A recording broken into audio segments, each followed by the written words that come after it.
We're not the suits that talk football. We're the dudes that know football. And you've just crossed over into the trend zone, Dave, here with Casey. And we are the football dudes. Are you ready, brother? You got that right, my friend. Next stop, the trend zone. It is Wednesday, October 29th, coming at you from Los Angeles, California. Over here on the west side, Casey, it is an absolutely gorgeous 73 degrees in the evening right now. It's beautiful. Dude, it is down from 92 to 79 in the Sherm. It was a Woo-hoo. blistering day today. Yeah, smoking hot earlier. Brutal. All right, in today's episode, we'll talk NFL ratings hit a home run. A rising star goes down, a rising star gets paid. A little Survivor fantasy go back starts of the week, and all of the awesome games coming up this week in the NFL. But Casey, before we take a trip into the trend zone, we can't go there without a tasty nug for the people. What you got? You know I am holding. Dave, what do we say? NFL is king? Is it the home run king? Yeah, because these ratings knocked the World Series right out of the park. Oh, Commandos at Chiefs Monday night, 17.6 million, okay, across several platforms. World Series Game 3, Doyers and the Blue Jays, 11.31 at its peak. Of course, it dropped off almost 20% because that bad boy went 18 innings, and I marked myself safe from falling asleep before the game ended, but I was up past midnight. What a crazy finish, but go LA. yeah, no doubt. How do they do that on the East Coast, man? It's Oh, nuts, man. I had to go to brutal. bed. I watched the end in the morning. Nice. The ratings for the baseball are kind of high, also because Canada being pulled in there, and a lot of the Japanese, fandom there is getting what they want to see there too. So Oh, and big numbers, Shohei in that game, absolutely incredible. Reached base 9 times, outstanding. 2 doubles, 2 home runs, and 5 Wow, intentional walks, dude. Oh, crazy. Never seen outstanding. anything like it, dude. And yet somehow the football game prevailed. Yeah, crappy game like Washington and KC. Oh, NFL. All right. Next, folks, the Trend Zone. You're listening to now available on subscription Spotify, Apple Podcasts, Google Podcasts, Amazon Music, wherever you get your podcasts. All right, Casey, moving on to the top trending stories. Some bummer news for New York. More bummer news for the New York squad. Yeah, dude. Unfortunately, Cam Skattebo, one of the brightest rising stars, who was at the Knicks game on Wednesday, flexing, made the sports Wow. page, and on Sunday, dude, fractured his fibula and ruptured his deltoid ligament in his ankle. It was gnarly. Just planted and got rolled up on. Absolutely brutal. The team said it did go well, the surgery. And word is he's already rolling around in the wheelchair at the facility. And how about Big Dom, baby, showing a little Philly hospitality, bringing him a couple cheesesteaks while he's in the hospital. So little Nice. class act in between some NFC East rivals, but they did place him on the IR. And that's a total bummer for the Giants. 110 carries, 410 yards, 5 TDs before that injury. But and it is all about fantasy. Sadly, if you're out there need a cup pickup, Tyrone Tracy, you better call Tyrone, or maybe Devin Singletary. They're going to try to pick up the load in his absence. I was going for Tyrone. I was. You better call Tyrone. It was too late. Somebody snaked him already. That's right. It's a bummer too because there was so much excitement with him and Jackson Dart there, Oh and yeah, even already having lost Malik Neighbors for the season as well. So tough breaks for this Giants football squad. brutal. All right, not just the Giants are hurting, Casey, but the Skull Minnesota Vikings also. Yeah, Carson Wentz, man.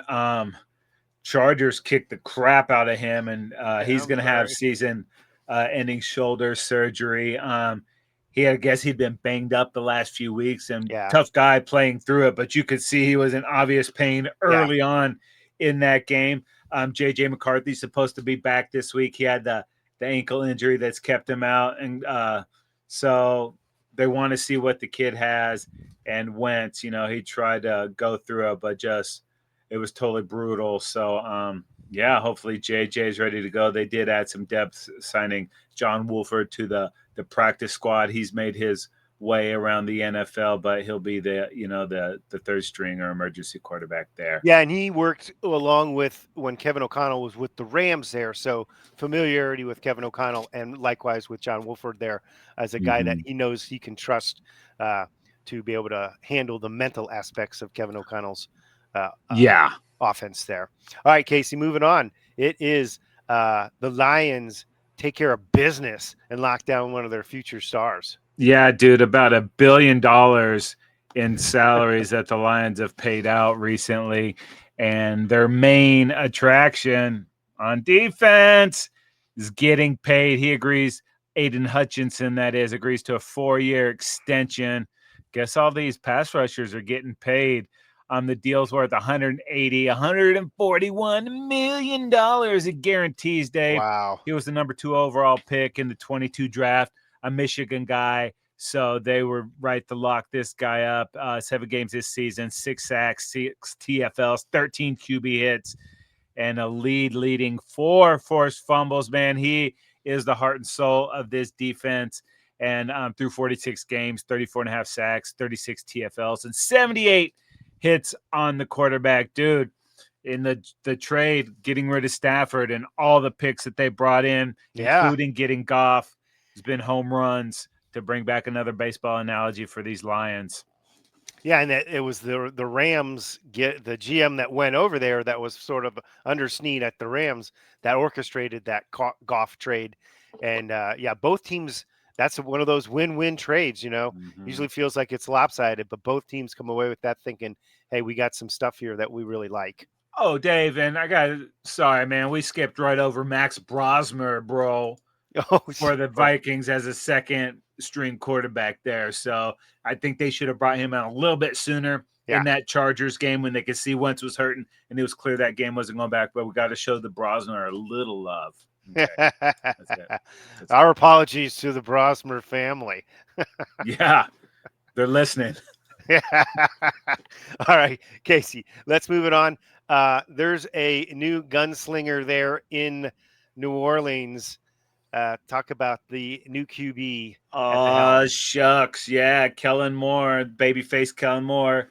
He's planning on starting Tyler Shuck for the rest of the season. It was just going to replace Rattler for the weekend. He's like, you know what? We're going to go ahead and make this permanent for the rest of the year. Would he go in the end of the first? I forget where he was drafted, but I think it was a second rounder. Yeah. So they need to see what they have in the guy, and Rattler was there before Kellen Moore. This is a Kellen Moore guy. So at this point, what do you have to lose if you're the Saints? Yes. I mean, when you look at Rattler's numbers, and I know you are a fan in a general sense of Rattler's game, he had a high completion percentage and stuff like that. I believe Shuck here might be older than Kellen Moore based on just the pictures, if I'm not mistaken. But he's got a lot of experience coming in here. And I think he just runs it like a pro at, even though he's the rookie, he's the older one in that quarterback room. So, good. We'll see what Shuck can do for this squad. Like you said, nothing to lose at this point when you're sitting at 1-7 or whatever they're at. And Rattler's taking the news like a true pro. He experienced this in college, ended up leaving Oklahoma for South Carolina. It's like, I'll do whatever it helps to get this guy ready. So, and you got to stay ready in the NFL, Dave. You're obviously one hit away from being out there. So get in those mental reps and, keep learning. Rattler, I think, still has upside. Maybe it's not going to be in New Orleans. Maybe it will be, but young quarterback, it takes some time, especially when you're on a bad team. It's hard. It's hard to win. Yeah. And like you said, playing his cards right, you do the right things, you say the right things, you act the right way, and you can keep yourself in the NFL. Absolutely. And give yourself another chance down the road. Yep. All right, Casey, moving it on to total fantasy domination. Who's your quarterback? You feeling the love, Dave? I will be. Yeah. Oh, you felt it on Sunday. Jordan Love for the Los Burros Locos and the Green Bay Packers going up to the Steelers, and 360 pass yards, 3 TDs, and 2-point conversion there, man. He got better as the game got longer. And part of that's that Steelers defense is not that good, but congratulations, Love. You made T FD. Total fantasy domination. The running back, Casey, my guy, Jonathan Taylor, for my lightning strikes as well as the Indianapolis Colts, 153 rush yards, 2 rushing touchdowns, 21 receiving yards, and a receiving touchdown for Jonathan Taylor. Another fantastic game out of Taylor. He is killing it this Oh, year. it's insane. And to add injury to insult, Troy Franklin, the Donkey Shawns, and the Denver Broncos. Stupid Kenny comes up to watch his Broncos thrash my Cowboys at the crib in Santa Monica to the tune of 89 yards and 2 receiving touchdowns against that depleted Cowboys defense. Did you see what I did there? Yes. See what I did there? Where's the D? Don't know. Not in Dallas. All right, the tight end here for total fantasy domination, Tucker Kraft of the Purple Sabbath and the Green Bay Packers there. 143 receiving yards and 2 touchdowns for Kraft. Nice. Kraft work. yeah, that's true. All right, fantasy go backs of the week, Casey. I'll get started with mine. I had 3 guys on bye. The wide receiver was a non-factor, but my running back and my kicker, I had to stream. Well, they got me a total of 1.2 points, and I lost my game by 2.22 points. All I needed was 4 freaking points out of a kicker and a running back, and I got 1.2. So I could have literally picked almost any other running back or any other kicker that was available and gotten a W. Instead, I lost the game. Very disappointing. You know what the foul boys say? Hold my LaCroix, because I can top you on that one. Sunday morning, I needed to stream a defense because my Seahawks were on a bye. So I picked up the Ravens, knowing that how they shut the Rams down a couple weeks ago and starting to get healthy. Yeah. And right before the game, I decided to go with the Bengals against those New York Football City Jets. And they ended up getting me a 0, Dave. I would have had 13 points with the Ravens. And had I had those 13 points, I still won my game. I crushed the Cookie Monsters, but I would have been the top scorer and in the money. And without those 13 points, I get nothing. I lose. Good day, sir. And you want to know how vengeful and mocking the football gods are and cruel? Yes, Week 7, I needed to stream a running back, so I pick up Kareem Hunt. You know what he got me week 7? 1.8. I cut him. I don't need him last week. Guess what he gets? 16.2. And I lost that game by a thin margin in week 7. So that's just kind of how my season's going. But I stopped the 5-game losing streak, and I'm back on track, baby. Going to come from the basement into the playoffs. Yeah. By the way, if it wasn't for my chief hatred, I would have picked up Kareem Hunt. He was right there. I was a click away. Instead, I took Justice Hill for the Ravens. He got a 0.2. Yeah, you paid the price for that one. I did. Next time, I'm going to just swallow my hatred. Sometimes you got to do it. You can still root for the team to lose, but for the player to do well. Yeah, he got 2 touchdowns. Unbelievable. I know. I know.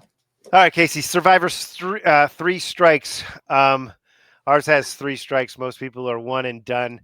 But we got last week's most popular correct pick for the people. The Colts over the Titans, baby. Almost 34%. Yeah, I had that myself. Last week's most popular incorrect pick was? Oh, we had 2 of them. The Atlanta Falcons go down to the Miami Dolphins, 20% of the country. And the Cincinnati Bengals get smoked by the New York Jets to 15% of the country. Sorry. Yeah, that was about 35%. So this was the first really kind of brutal weekend. That's why it felt like putting 2 of them into that dock there, so we could celebrate some people going down. That's next week we've got some really good picks here too, Casey.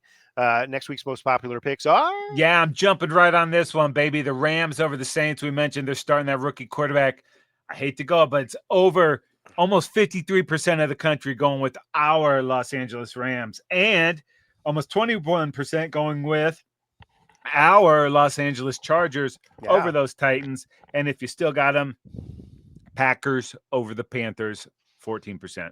Yeah, this is a good week to pick one of the LA squads, both of them with very appealing matchups, although on the road, all of these, so we'll see about that. Yeah. All right, game previews, Casey. On by this week, the Philadelphia Eagles, Cleveland Browns, New York Jets, and Tampa Bay Buccaneers. So we got a nice slate of 14 games heading into week 9 of the NFL.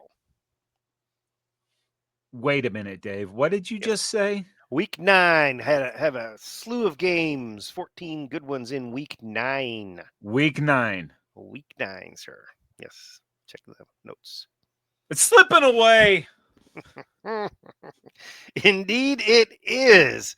And it's Dave, we're past the halfway point. What are you talking about, bro? I know. It's flying by. I'll tell you what, folks. It's going to be flying by soon as tomorrow evening when we get things going on Thursday Night Football. Yeah, it is. The Baltimore Ravens at the Miami Dolphins, and the Ravens are 7.5-point favorites, Dave. And I think we are going to see the return of a certain Raven. That is a possibility, Casey. We are looking for the Lamar, meter here, and it looks like it's peaked up to the right. Tyrone Huntley did a good job for this Ravens squad, getting things. He prefers to be called Snoop, Dave. Yes, I forgot about that. My apologies to Mr. Huntley. Yeah, a nice job getting it going last week and getting them off that. I believe it was a 4-game losing streak that they were on, and they handled business last week, getting a decisive win over the Chicago Bears.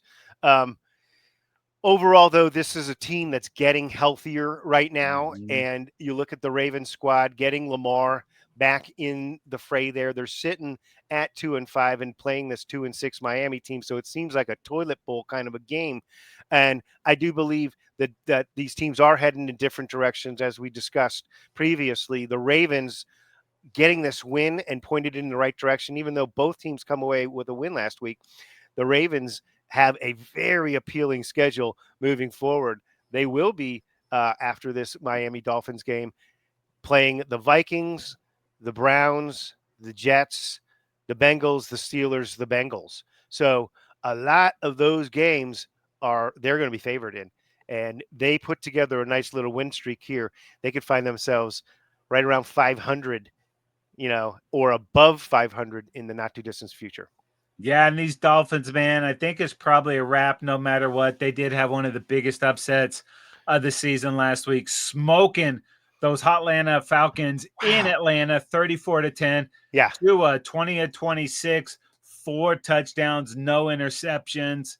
Jalen Waddle showed up. But, Dave, it was also that Miami defense, bro. They held Bijan Robinson to just 25 carries on 9 attempts. I think it's probably a little too late for the Dolphins. I think they'll lose this game on Thursday night. If somehow they win this one, though, it's versus the Bills next week, and that's past the trade deadline. If they want to start building for the future, lose this game on Thursday night, and then start maybe looking at dealing some of those players. So they hope to have a good performance individual player-wise on Thursday to try to scum back some picks, but overall, they're in the tuna net. No doubt about it. All right, Casey, up next, the Sunday early slot is the Chicago Bears on the road to Cincinnati to play the Bengals, and the Bears are favored by 1.5 here. Yeah, and these Bears last week, dude, they got beat by the Ravens 30-16. And when you're not playing the Dallas Cowboys, it's much harder to play quarterback. Caleb did not have a great game against those Ravens. As you mentioned, they're starting to get healthy again, especially in the defensive secondary. Caleb, no pass touchdowns, an interception, missed some wide open reads too. You go back and you look at some of the film. He had guys running wide open and just wasn't able to make it happen. DeAndre Swift, 11 for 45. So not a lot happening in the run game there. So Bears need to try to stack some wins to stay in the mix there. But that is a brutal division for those Bears, and they have a lot of ground to make up, and I'm not sure it's going to happen. And, some winnable games coming up, but the backstretch gets pretty gnarly. They still have to play the Packers twice, the Eagles, and the Lions. So we'll see if Ben Johnson can get this thing turned around. But, oh, no. Yeah, how about these Bengals on the other side, Casey? They're coming off of a disappointing loss, that a lot like a close game where they gave up a win to the New York Jets, the first win for the Jets, and they got run on pretty good last week. So if the Bears want to try and get that run game going, maybe this is a good squad to try and get it on because they gave up 133 yards to Brees Hall and 65 yards to Isaiah Davis. So probably well over 200 yards rushing last week. The Bengals gave up, but still a pretty nice game from Flacco, 2 touchdowns. And they got their ground going pretty good too, with Samaje Perine with 94 and Chase Brown with 73. So they were running the ball well. Each Perine, Brown, and Flacco with a rushing touchdown in that game. Seemed like they did enough to win, but let it slip away. Very disappointing for a Bengals team that seemingly was headed in the right direction with Joe Flacco joining the fray there, and they somehow find a way to cough up a game to the previously winless Jets.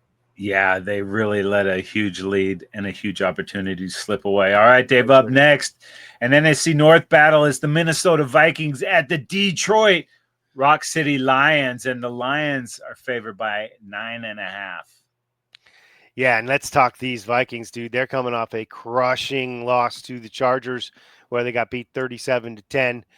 Carson Wentz was the guy there. He got pounded, and he will not be playing. It'll be the kid, J.J. McCarthy. He's just a kid. Maybe his third start or fourth start. I'm not sure. He's obviously been injured there. Carson Wentz only had a quarterback rating of 67.5. He was fighting through a bad shoulder there. That's going to shelve him for the rest of the year, as we discussed earlier. They could not run the ball for crap.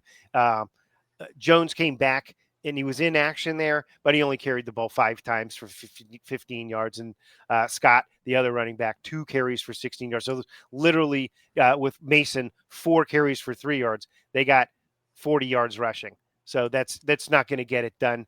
This Vikings squad has got to find a way to kind of gain some stability on the offensive side of the football. Their defense can be very disruptive, but the way that the Lions get the ball out of Goff's hands very quickly, it's going to be hard for this defense to do it. Justin Jefferson has been a little bit frustrated, to say the least, on the sideline. A little bit. And, dude, these Lions coming off a bye, and the week before, they absolutely pounded Baker Mayfield and the Tampa Bay Buccaneers. They sacked Baker 4 times in this thing, and absolutely shut down the run game, made Baker try to throw 50 times, and then you flip it over to the Lions, dude. Jahmyr Gibbs with Barry Sanders in the house, 17 carries, 136 yards. That's 8 yards per carry with 2 touchdowns, and he added 82 receiving yards. So the thing that shut these Lions or slowed them down last year was all the injuries on the defense. They seem to be getting healthier. You mentioned the huge contract for Aidan Hutchinson there. So it seems like they got the coordinator stuff sorted, and they're getting back to playing Detroit Lion football. I think it's going to be a long day for the kid, dude. Yep, I'm going to have to agree with you on that one. Okay, up next, we have got the Carolina Panthers at the Green Bay Packers. And the Packers are at home, favored by a pretty big number here, 11.5. Yeah, and I think it's going to be Andy Dalton again, right? Bryce Young is still out. And Bryce Young is like, ow, my ankle still hurts. Why? Because last week I did hear he got a practice in. So check your notes on that, folks, before you place your bets. Yeah, because Dalton 16 of 24, 175, an interception and 7 sacks. So I'm not sure my ankle's going to be feeling that much better going to play Michael Parsons and that Green Bay defense. Woo! But these Panthers had been running the football so well and kind of got out of it as this game got away from them.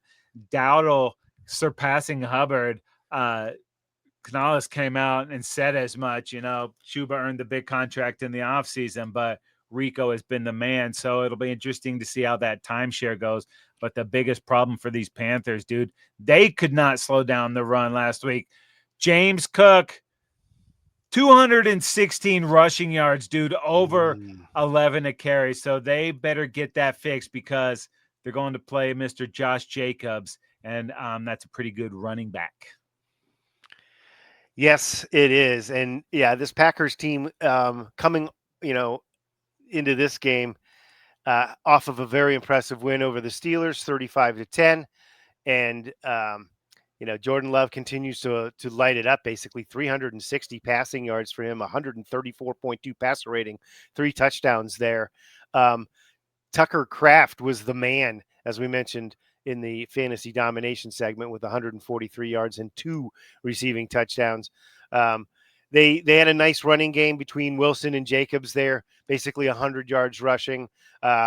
So it's a real nice, well-rounded offense with a lot of good weapons for this Packers squad. Defensively, Parsons had 1 sack last week. Gary with 2. Parsons the week before had the 3-sack game. So he's making his presence felt there for sure. And they were able to hold the Steelers team, which likes to run, to under 100 yards rushing. So look for the Packers to play some strong defense here and to score more points than the Panthers. Shouldn't be that difficult. All right, Dave, up next, it is the Denver Broncos at the Houston Texans, and the Broncos are favored by 1.5 on the road. Yeah, and how about this Broncos squad? I mean, coming off a pretty good beatdown, as you saw yourself, Casey, on your Dallas Cowboys. They are sitting at 6-2 and feeling pretty good about themselves right now. Bo Nix has been playing some really good football. He is the sack margin. I heard they are the team that's has the biggest difference between how many sacks their defense is creating and how many sacks Bo Nix and the offense has given up. And they are getting it done. Bo Nix had 4 touchdown passes to just one interception last weekend. A beautiful performance there. J.K. Dobbins and R.J. Harvey combined for about 157 yards against your Dallas defense. So, they were just very, very potent offensively. And when it comes to the defensive side of the football, they picked off Dak Prescott twice, sacked him twice, and just basically held the Cowboys running game in check. Although Javonte Williams did cash in on a couple of touchdowns, for the most part, this Broncos defense was dominant. They absolutely were. And, who's been dominant too is this Houston Texans defense, man. They Mm-hmm. came out and they handled the Niners last week, getting a big win, moving them up to 3-4. And CJ Stroud didn't have his normal weapons, dude, but Hutchinson, baby, and Noel picked up the slack. Both of those guys played pretty well without Nico Collins in there. And I'm not sure homeboy from Jacksonville is going to get healthy with that. He's got the hamstring. So they have issues at the receiver position. Yeah. But they got a nice 1-2 punch from Marks and Chubb at running back there. Hold on, I got to bring this receiver because it's making me crazy when I can't remember. Christian Kirk, Dave, you should have picked me up, bro. Sorry, but man. you didn't. But the Texans are relying on that defense. And last week, like I said, they were good. They really frustrated Mac Jones, picked him off once, sacked him twice, held Christian McCaffrey to just 25 rushing yards Yeah, and that's the just key. 43 passing yards, dude. When you hold McCaffrey to 50 combined yards, Wow. you're going to be in the game. So maybe it's starting to get turned around for these Texans, man. So this is a big matchup with ramifications in the AFC, especially because the Texans are probably trying to chase down a wild card spot. I don't see them catching the Colts, but Yeah. it's going to be a tough stretch. But you know what? Just start stacking some wins and see what happens. No doubt about it. It's a long season, so yeah, they're way out of the picture in terms of the division. But if they can get themselves to 500, they're right back in it. Kirk. All right. Up next, it's the Atlanta Falcons at the New England Patriots, and the Patriots at home are favored by 4.5 in this one. Yeah, dude. And the Falcons, man, they go down to the Dolphins last week inexplicably at Yeah. home, and it was a beatdown. Now they did have Kirk Cousins in that game instead of Michael Penix. Both Penix and Drake London are day to day. I don't know how Mm. much practicing they're in, but it was once they saw what they did last week, they'll be trying to get those guys back in the mix sooner than later. And we mentioned that CMC had a bad game last week. So did Bijan. He couldn't really get it going, and that's the first time we've kind of seen this guy get shut down. So hopefully they get Penix back, and hopefully they can have a little more offensive production than the 10 points that they scored last week. But these Patriots are playing pretty good defense too, and one of the hotter teams in the NFL. They're so hot right now. So hot. But yeah, that Atlanta team is like a mystery, like dropping a game here and there that just is like baffling. What's not a mystery is how hot this Patriots squad is. You're right. I mean, they're showing that they are legit. That at that 6-2 is not an accident there. They crushed the Cleveland Browns last week, 32-13. And Drake May is legit, dude. He has continued to sling it each week. 135.8 passer rating there, 3 pass touchdowns to just 1 pick. 75% completion. He only threw it 24 times, completed 18 of them. So they got a nice mix between Travion Henderson, who got 75 yards, and Ramondre Stevenson with 34 more. So Henderson averaging 7.5 yards a carry. Keep handing it to him, man. On the defensive side, this Patriots squad is solid too. Dylan Gabriel, they picked him off twice last week and sacked him as well, and also held the running game of the Browns, which Judkins was running pretty good. He had 19 yards on 9 carries, just over 2 yards a carry. So real nice all-around performance from this Patriots squad last week on both sides of the football, and a resounding, like, solid victory. I mean, I look at this, and they're at home against this Falcons team, which is kind of like hit and miss. They're like a mystery. Sometimes they're just a no-show, and other times they can run you over. I don't think that this Falcons team is going to run over this Patriots team, so they better figure out another way to move the football. And these Patriots, if they get past the Falcons at the Bucks, have a nice little stretch of winnable games before they take on Buffalo. And they already beat Buffalo earlier this season. So that game is going to be huge. And No Dave, this doubt. game used to be huge back in the day, the 80s and the 90s. San Francisco 49ers at the New York Giants, and the Niners are 3-point favorites. Yeah, Niners coming off of a disappointing performance, losing to Houston. They found out just how good that Houston defense is. But rushing the football, you mentioned it briefly earlier. McCaffrey could not get it going on the ground, and Mac Jones had almost as many yards rushing as Christian McCaffrey. That's bad. And Mac Jones, really not a great performance from Mac Jones. They just really couldn't do anything well enough offensively and consistently. This has got to be a get-right game for this 49ers squad going against sort of a depleted Giants squad. Even though it's on the road across the country, they got to find a W here.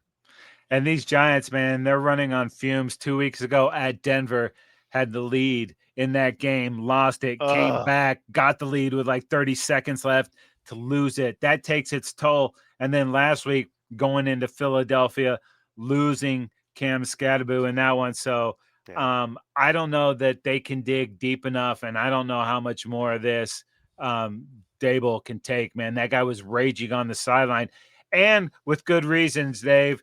I could talk about Philly going on, but since I'm on a bye, this bull crap with the tush push saying that progress had been stopped. We went back. Progress hadn't stopped. They were still pushing Hurts when he fumbled. Thibodeau picks it up. They go back and show it to us. The whistle clearly had not blown. If the refs can't officiate that call, then they got to get it out.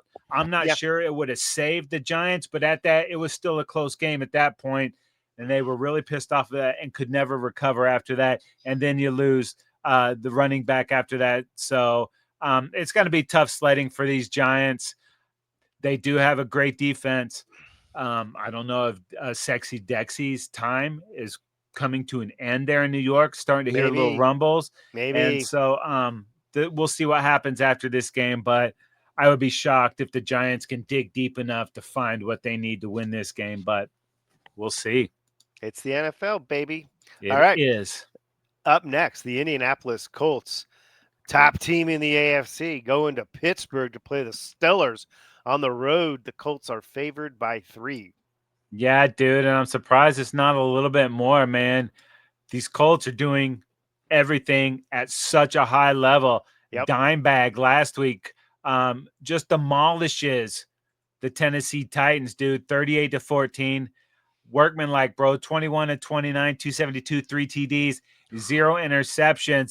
And Dave, your guy, Jonathan Taylor, man, saying, I might be the MVP of the league. 12 carries, 153 yards, almost 13 yards a carry, Dave. It's absolutely Wow. insane. Pittman, Pierce, the tight end Warren, they can all contribute to this offense, and the defense is playing solid too, man. The Colts have a little bit of everything, and you Yeah. keep them on the carpet for the playoffs. Right now, they're the 1 seed, and I don't see them really letting up. I mean, they are playing some good football. So it's fun to watch.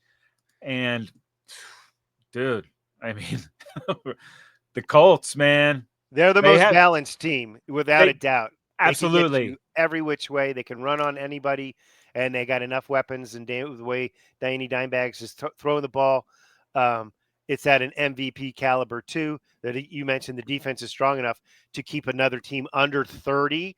That's pretty much all they need, because they're going to put that up. So Yeah. And after this Pittsburgh game, host the Falcons at Kansas City, host the Texans at Jayville, at Seattle. So that's that's either a the tough game. stretch, Yeah. people climb back in, or they put this thing away. No doubt. All right, the Steelers are on the other side of the field here at Pittsburgh. Is a hard place to play.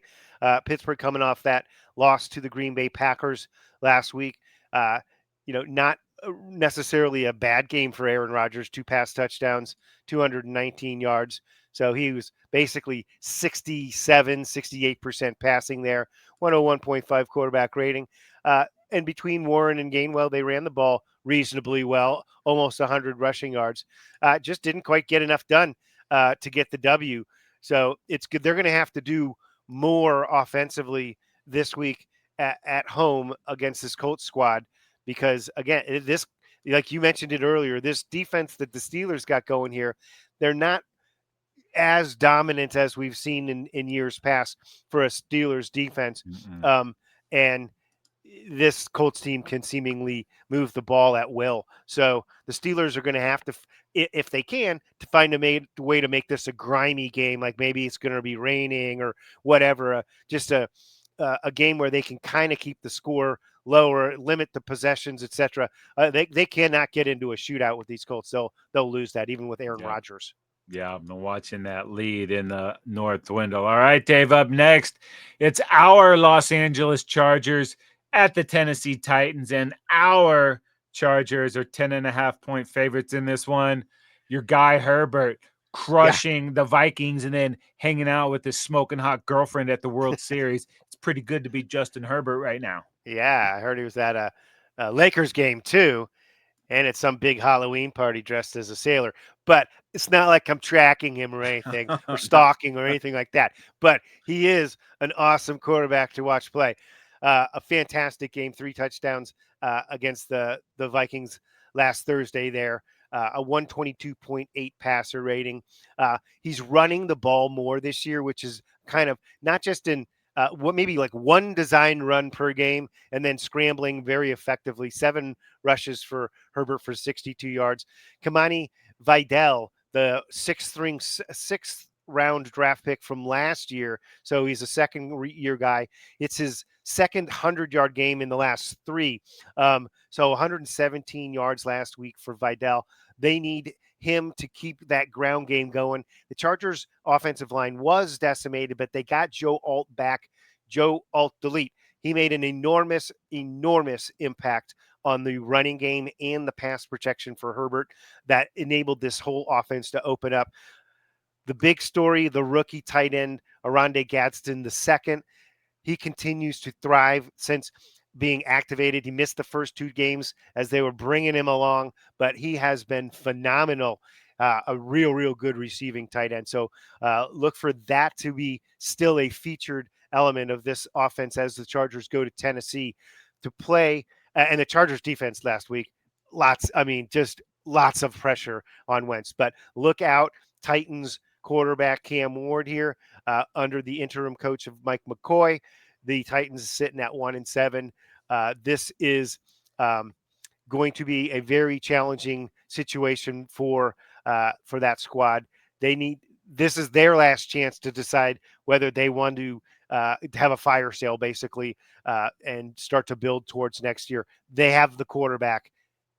And they have a quarterback. So let's just leave it at that. They have a chance to win because, again, we know it's the NFL any given Sunday. Yeah, and I do like the play they're starting to get out of some of those receivers there. Really still hurt, but Chimere DK last week was pretty sweet. He was strong.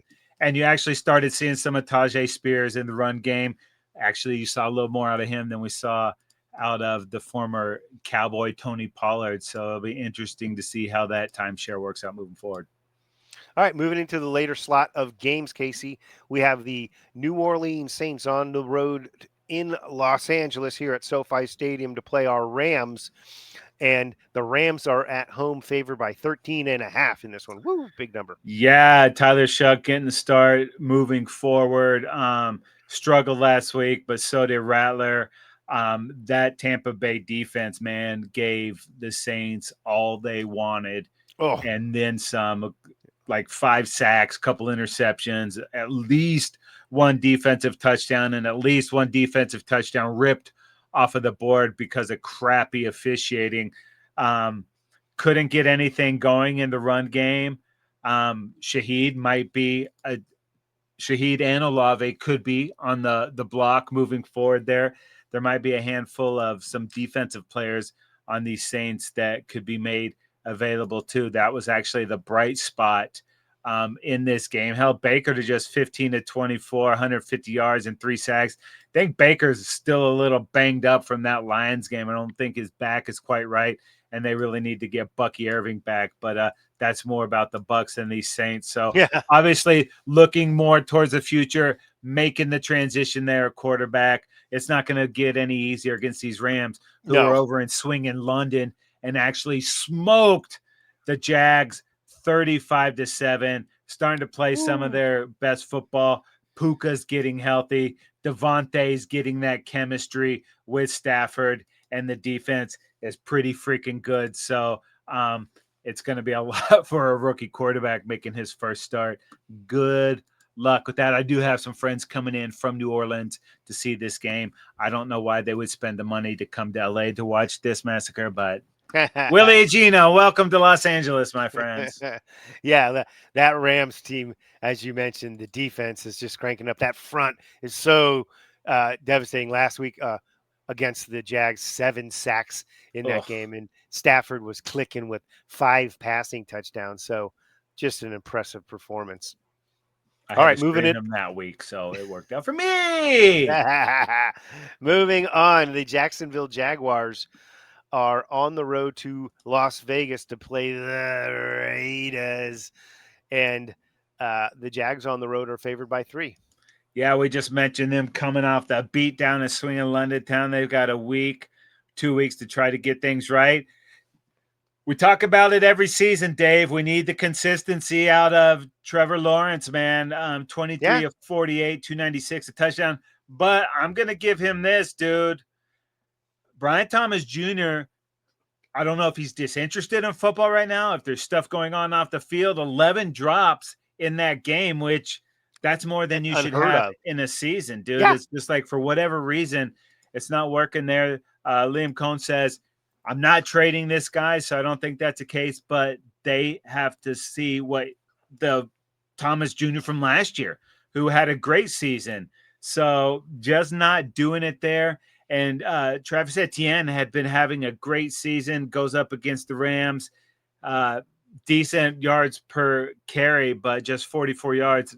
Part of that is because Matt Stafford was throwing all those touchdowns against them. But what makes you feel better is going to get a little taste of those Raiders. This is a must-win for Jacksonville, dude. They're sitting at 4-3.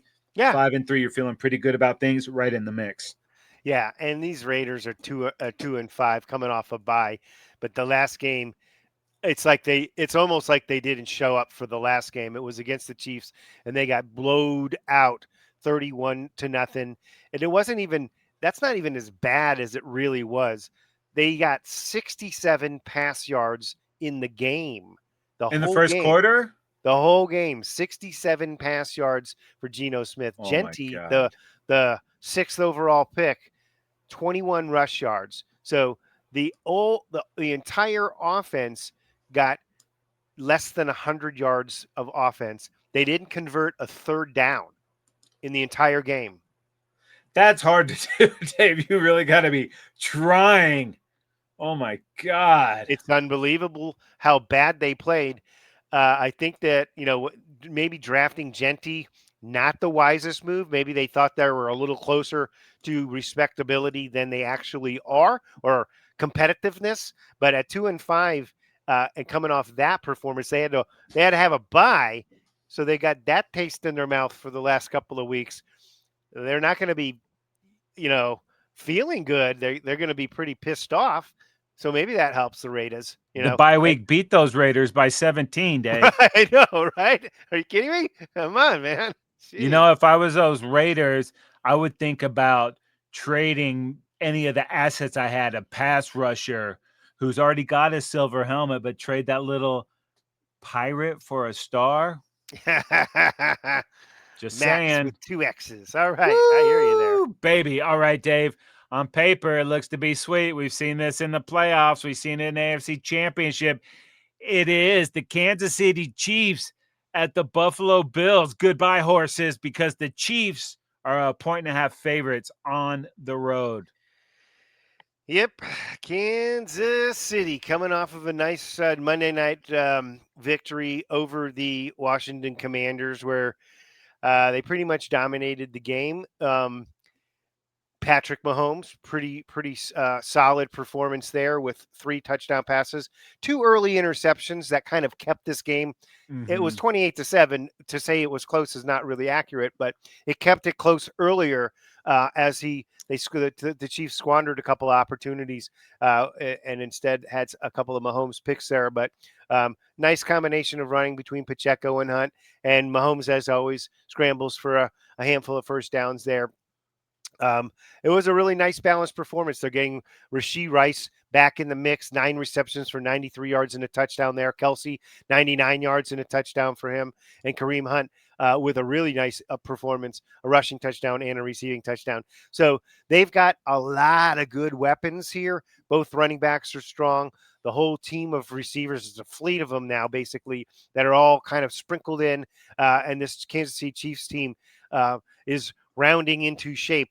This is going to be a really good football game, though, to test, obviously playoff implications and such. But this is a serious test going on the road to Buffalo and playing a Bill squad that started off amazing, had a little dip, but now they're back.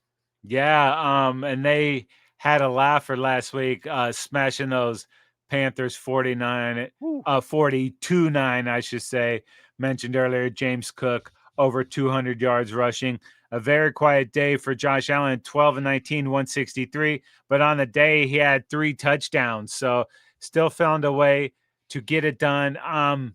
Receiving wise, Shakir's kind of been the guy. I've been expecting more out of Coleman to this point, which we haven't seen.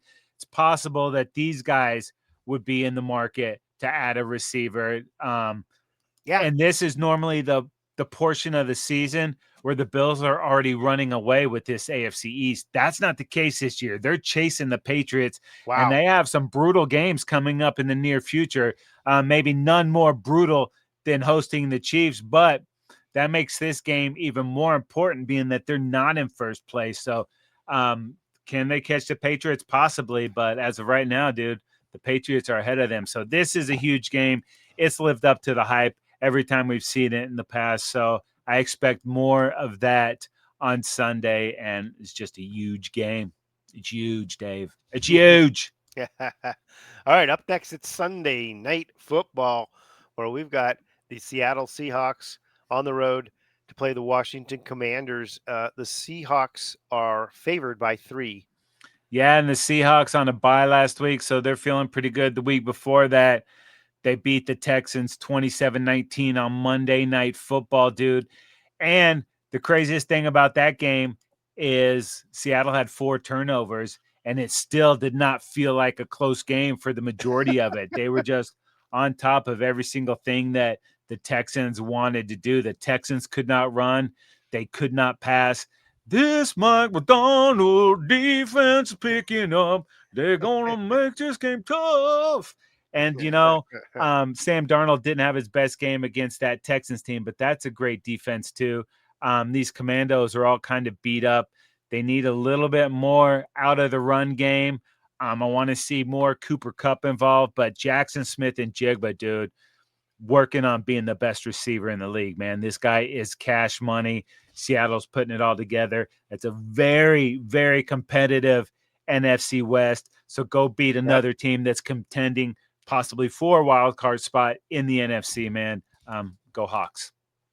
Yeah, and it's the Washington Commanders on the other side there, Casey. They get back, it looks like, Jaden Daniels, who's been trending towards playing. Mariota is solid, but Daniels gives them a whole different level of explosiveness there. And last week, we talked about briefly just recently the Commanders here losing to the Chiefs last week. And they were dominated basically 28-7. But when you look at it, one of the things that this Commanders team had been really thriving at is getting the running game really going. Krosky Merritt being a big part of that. Well, he only had 25 rushing yards last week. And McNichols only 4 yards on 1 carry. Rodriguez Jr. just 2 yards on 1 carry. So all said and done, Mariota was the leading rusher. That can't be. Now, if it's Jaden Daniels and he gets 150 yards, I'll take it. But in this case, they got to find that running game that they've been leaning on in Krosky Merritt, and they got to get 100 rushing yards in order to be. This Seahawks team is one of the more balanced squads in the league. So Washington can't screw around on this one at home. They can't make the mistakes that they've made. 2 interceptions for Mariota last week. I know it's probably going to be Jaden Daniels. Got to protect the football against this Seahawks squad. And defensively, they've got to play good run defense against that tandem of running backs that the Seahawks can field. Yeah, dude. And if they can't run the football and that Seahawks pass rush starts coming after Jaden Daniels, who's coming back from the injury, that could be bad news. And no Scary Terry in this one. So it is going to be tough sledding for those Washington Commandos. All right, Dave, up next, Monday Night Football, the Arizona Cardinals at my Dallas Cowboys. And I don't know how it's possible, but my Cowboys are favored by 3. Well, it's the Arizona squad on the other side. They're coming off the bye, but before that, they dropped a game to Green Bay that looked like they probably should have won late in that game, giving up the scores required to lose. Look, they found a way to lose that football game, but that was Brissett. I do believe it is trending towards the starter returning. Kyler Murray. So why wouldn't he, dude? He's 9-0 at Gero World. So if you're going to make it back for a game, that's right, including his college antics as well.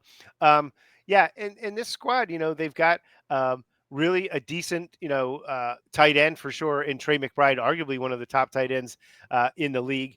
He had 10 receptions in the last game. They got to get the ground game going. It's not a well-known cast of characters with Knight leading the way and Michael Carter last time, but got to get that game going. And Kyler's got to be Kyler in order to be able to beat this Cowboys. They have to put up points because this Cowboys team is going to score, but they're going to let you score, and that's the thing. If the Cardinals can capitalize and put some points on the board, they've got give themselves a chance to go into Dallas and get a W. Yeah, and Dallas coming off, well, it's hard to say their worst performance of the year, but maybe offensively it was. I thought they really blew an opportunity early in that game, got down there first and goal to go, not hammer Javonte 3 or 4 straight times, whatever it took. They tried to pass on second down. Went to the Then got a cute false start. section of the playbook. Yeah, dude, it's Oh, a revenge match. Bring them in there, set the physical tone, Yeah. say what they're up for, hit that touchdown, and then ensuing possession, Cowboys actually got a 3 and out. I know, shocking. And then the Houston lines up offsides. Denver turns that into a touchdown. I think Denver maybe punted twice in the whole game, if that much. Yeah. Defense is not working. I know they have a ton of injuries, especially in the backside. Probably Hooker is definitely not coming back for this one. And I'm not sure if the other safety is going to be back either. Donovan Wilson, not sure Wanye Thomas is going to play in this one. So, Dave, we're looking at Khair Elam, Traquez Bridges, Reddy Stewart, household names here, Dave, right? You know all these players. It is a mash unit on the defensive side of the ball. Yeah. They can't get any pressure on the quarterback. And last week, Bo Nix was just standing back there throwing darts. So if they can't get pressure on Kyler or Brissett, whoever it is going to be a long day. You can't expect this offense to play as well as they have every week. The good news is they're putting up 40 points every game at home, so maybe you'll get a little bit of that in this one. They did give up on the rush too early last week. Might have the center BB back for this one. That would be nice. He's been out for a minute, so Monday night, I think they'll have some stuff working on the trade deadline. As bad as the defense is, you have draft capital to move up and get some people. It's got to make sense, though. They can't be rentals. They have to be players that are going to be around. Otherwise, blow it all up. But if they can't beat the Cardinals on Monday night, then I don't really see what the point is, because they do have some tough games coming up. Probably going to have to go 7-2 down the stretch. So in order to do that with games against the Chiefs, the Lions, the Chargers, starts with having to beat these Cardinals on Monday night. Get that done, and then we can look at trying to salvage this season. Perion Winfrey, though, his window open to practice. Agent Zero's been practicing. Siobhan Revel, the cornerback they like a lot, he dropped in the draft because of that knee injury. He's practicing, but, dude, it's expecting a lot from players coming back from gnarly injuries just to come right in and contribute. But help is at least on the way. So, Dave, I'm trying to stay optimistic here, but it's been tough watching that defense. So, Damari Vayon Overshown, if you're listening, please, we need you. A 2-5 Cardinal team going to Cowboys to play a 3-4-1 Cowboys team. This is a must-win for both squads. Absolutely. And the Cowboys have the bye after this, and then the Raiders. So it's like back-to-back buys. So get this win, and then we can talk. All right, folks. So many ways you can check out the Football Dudes. TrendZone, now available for subscription. Spotify, Apple Podcasts, Google Podcasts, Amazon Music, wherever you get your podcasts. Yeah, go ahead and subscribe to our YouTube channel. Like us on Instagram and Facebook, and follow us on Twitter, X, whatever you call it. Football Dudes LA, and make sure you tag us across all social media platforms. Or just go to footballdudes.com. It's all there for you. That is going to do it for this episode of the Trend Zone. We're not the suits that talk football. We're the dudes that know football. For Casey, I'm Dave, and we are out of here.